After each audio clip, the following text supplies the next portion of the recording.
Effectively, the South country, and especially Africa, are the least electrified country in the world.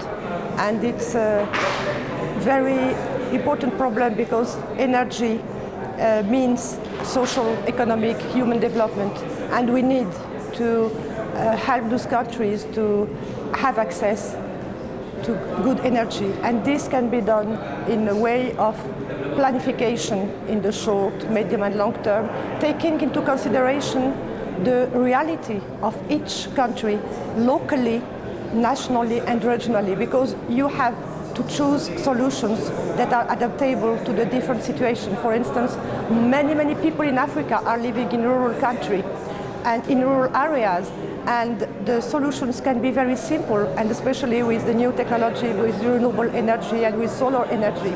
And that can be done by specific partnership and cooperation based in co-development between companies from the north and the companies in the south, as is doing Morocco, for instance, who has developed, under the guidance of His Majesty, a clear cooperation with African countries based on co-development and fair partnership.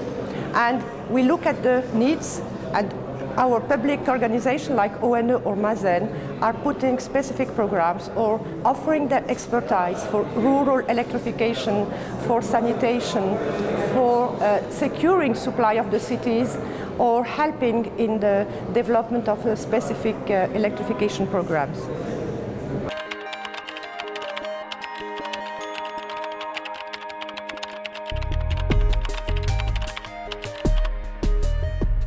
Access to energy for South countries can be done mainly by renewable energy, as South African countries have more than 2/3 of the renewable energy available in the world.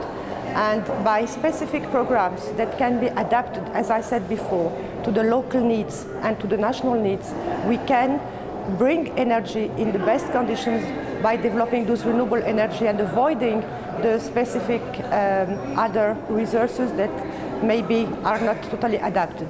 But for the development of energy, we will need a very large cooperation between companies, between states, and mainly we need transfer of technology, we need training of people, and we need specific financing that can help countries in the south to develop their specific resources. And if we speak about fuels, it's the same things. We have seen in the oil and gas very large discoveries in the Atlantic South, and especially in Angola, in Guinea Equatorial, and many others in the deep offshore.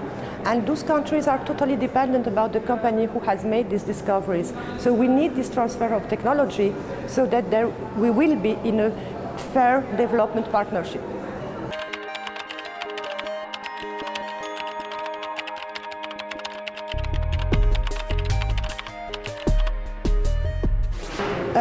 The Atlantic Basin is knowing an energy renaissance.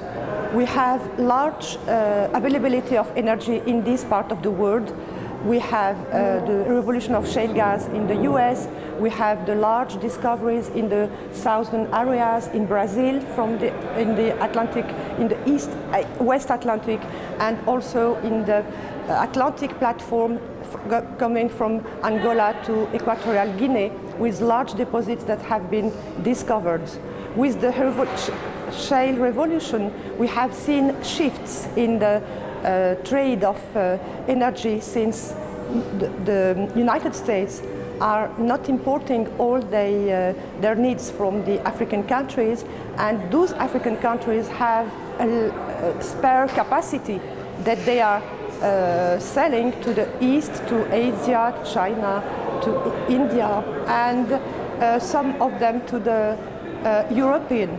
And all the countries will need cooperation because reserves are there, and we can also speak about energy security of the South, not only how the South will help the security of the North.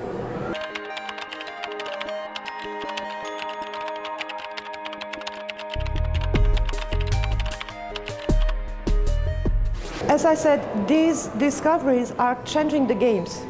And if we take Brazil, for instance, they have large discoveries in pre-salt basins, which will bring them as one of the main players in the area. It's the same thing for countries like Angola, like Guinea Equatorial, and all this is changing the pattern of trade in the Atlantic Ocean and changing the powers of the different actors.